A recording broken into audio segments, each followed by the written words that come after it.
crushing blow to your survival hopes. And it was going well at half time, wasn't it? What put the second half down to? Yeah, I think it was a really competitive first half. The players give absolutely everything to the game, I have to say, to the first half and to the second half. Look, at 1-0 up with a strength, and Wolves are a good team. So if you don't manage to go and get the second goal, then they're going to put some pressure on. They put some pressure on. We probably weren't able to maintain our energy levels that we had in the first half, which is, fairly to be expected after the effort that the players put into the game on Wednesday night and some of the physical challenges that we have in the squad at the moment. So we weren't able to quite maintain our energy levels. Wolves had a strong period, probably from half time to about 16 minutes, but I thought we had sort of seen that off and sort of steadied a little bit, and we had some set plays and some little opportunities, and probably between 60-70 minutes that we weren't able to go and get the second goal. And then the goal goes their way and that changes the game. You can say it's maybe a slightly fortuitous goal. We were back, we were defending, we blocked the first shot and it pops up to Sarabia's foot and he bobbles it into the corner. Or you can say it's another goal from a Spanish international who's come from PSG, who's come off the bench fresh and managed to find a big moment to pull Wolves back into the game. And at that point it felt like they had all the energy and confidence on the pitch, and we weren't able to quite find the response, and we weren't able to do enough to get the result. You went with the unchanged team for the first time this season. Was that a big call for you, given the energy that you said went into the Wednesday night game? And of course it was a consideration. But yeah, all things considered, as we do every week, consider everything that goes into it. The players were keen to go again. We came through, despite some fatigue, but without any fresh injury issues. And I think the setup was well suited for, the challenges that Wolves were going to bring. So we thought it was the right team to go with, and I think we competed really well in the first half. Just weren't able to, quite do enough to get the win. 3 of the 4 wins in the league have obviously come on the road this season. Portman Road was such a cornerstone to your success with the 2 promotions. Why do you think you've not quite been able to replicate it in the Premier League?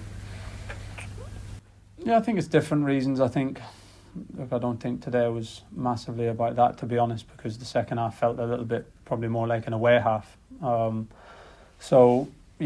can probably look at different games across the course of the season, to be honest. We started our home games really, really well. Liverpool, Fulham, Aston Villa, we started really well in our home games.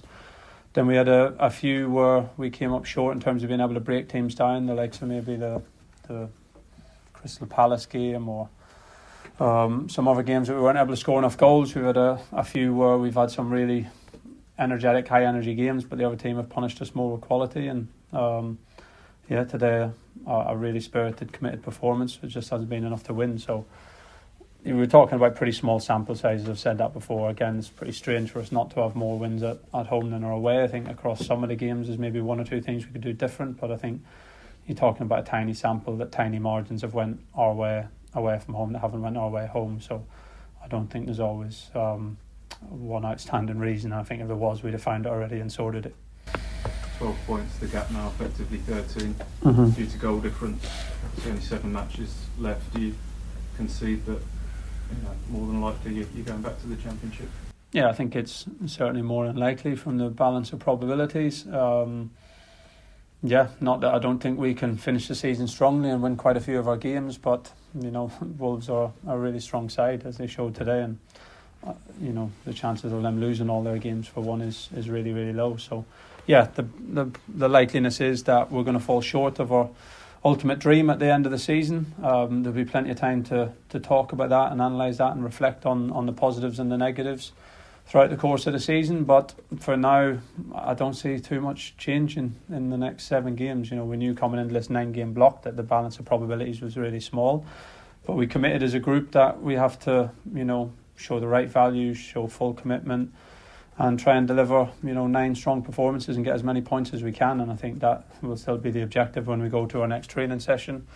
We also have Chelsea at Stamford Bridge, we have Arsenal here after that, we have Newcastle at St James's Park, we have Everton after that, one of the last games at Goodison Park. We have some fantastic fixtures coming up for a club who haven't been in the Premier League for 22 years. So I know today is a big setback and it hurts.